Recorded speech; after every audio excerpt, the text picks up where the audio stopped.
Maayong adlaw mga bata.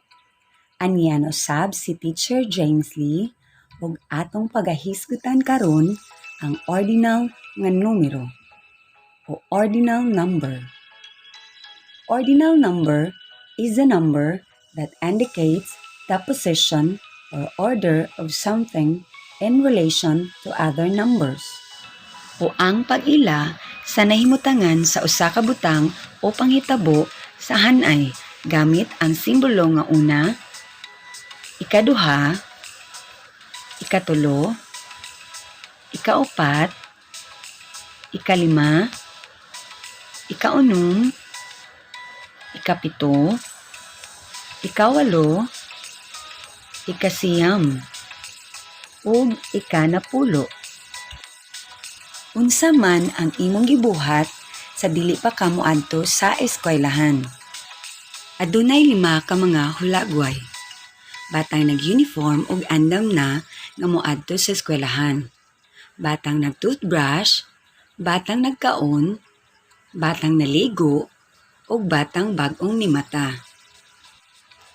Unsa ang hustong hanay sa panghitabo?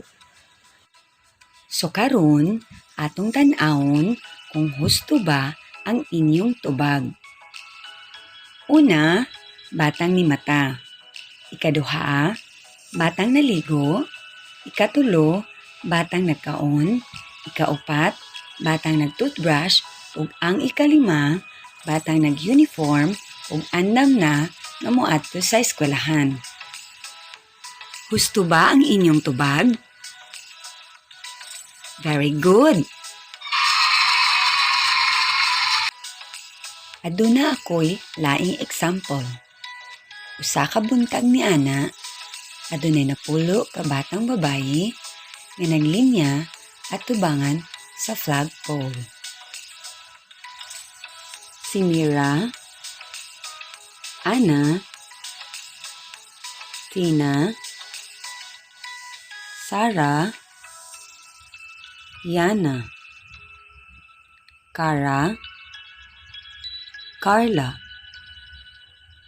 Nina,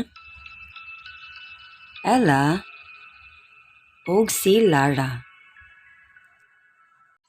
Kinsa man ang una sa linya?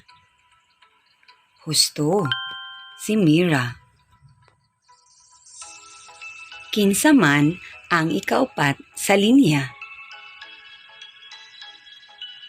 Husto, si Sarah.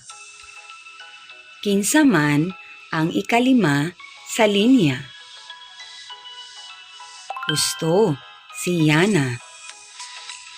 Kinsa man ang ikapito sa linya? Husto, si Carla. Kinsa man ang ikasiyam sa linya? Husto, si Ella. Kinsa man ang ikanapulo sa linya? Husto, si Lara. Mga bata, aduna ba kamoy nakatunan karon? Maayo hinuon. Sa sunod na usab, amping!